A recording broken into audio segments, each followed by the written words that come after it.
ఎటువంటి నొప్పైనా సర్జరీ లేకుండా Indo British advanced pain clinic. ప్రతి గ్రామంలో గ్రామ ముఖ్యుడైన రెడ్డి ఒకరు ఉంటారు. ఈ హోదాను కోస్తా జిల్లాల్లో మునసబని, తెలంగాణలో పటేల్ అని పిలుస్తారు. ఇది రెవెన్యూ యంత్రాంగానికి చెందిన పదవి. ఆధిపత్యం ఉన్న ఏ సమాజంలో అయినా ప్రజాస్వామిక స్వేచ్ఛకు పరిమితులు ఉంటాయి.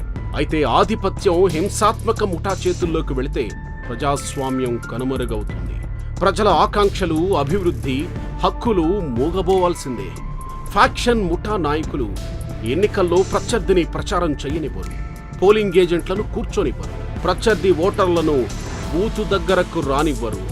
వస్తే బాంబులు వేసి తరిమేస్తారు. దొంగ ఓట్లు వేస్తారు. ఓట్ల పెట్టెలు ఎత్తుకుపోతారు. అడ్డం వచ్చిన పోలింగ్ అధికారులను బెదిరిస్తారు. అవసరమైతే చంపేస్తారు కూడా. నిత్య జీవిత అవసరాలకు కూడా ప్రజలు ముఠా నాయకుడి దయాదాక్షిణ్యాలపై ఆధారపడి ఉండేలా ప్రజలకు లొంగి ఉండడం తప్ప వేరే గత్యంతరం లేదు. ఈ పరిస్థితిని భరించలేని కుటుంబాలు వేరే ప్రాంతాలకు వలస వెళ్లిపోతాయి. దౌర్జన్యకారుల ఏలుబడిలో గ్రామ ప్రజల జీవన వసతులు, అభివృద్ధి పథకాలు అమలవుతాయనుకుంటే పొరపాటే అవుతుంది.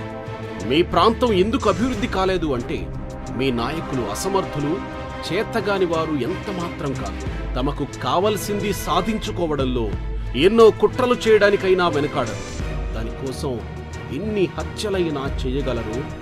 ఎవ్వరి కొంపలైనా ఆర్పగలరు. ఒక ఊరిలో ప్రాబల్యం ఉన్న వ్యక్తి తమవాడు కాకపోతే అతనికి వ్యతిరేకంగా నిలబడగలవాడు ఎవరా అని వెతికి ఫ్యాక్షన్లోకి దింపుతారు. అన్ని రకాల సహాయ సహకారాలు అందిస్తారు. ఊరి మీద బాంబులు పడతాయి, ఇళ్లు తగలబడతాయి, హత్యలు జరుగుతాయి, తోటలు నాశనమవుతాయి, పొలాలు బీడుబారుతాయి. ఆ విధంగా ఫ్యాక్షన్ రాజకీయ నాయకుల ప్రయోజనాలు నెరవేరవు. బీడు భూములకు నీటి వసతి కల్పిస్తే మాగాణులవుతాయి. ప్రజలు వ్యవసాయ పనుల్లో తీరిక లేకుండా ఉంటారు. పిల్లలు చదువుకుంటారు. కొట్లాడుకోవడానికి తీరిక దొరకదు. ఈ విషయం ముఠా నాయకులకు స్పష్టంగా తెలుసు. ప్రతి ముఠా నాయకుడు భూమిని తవ్వి మైనింగ్ సొమ్ముతో సంపద గుట్టలు పోగేసుకున్నారు. ముఠా తత్వాన్ని అడ్డం పెట్టుకుని ఇతరుల ఆస్తులు సొంతం చేసుకున్న సంఘటనలు అనేకం జరిగాయి. ఫ్యాక్షనిస్టు అనేవాడు మూర్ఖుడిగా, బుద్ధిహీనుడిగా ఉంటాడు.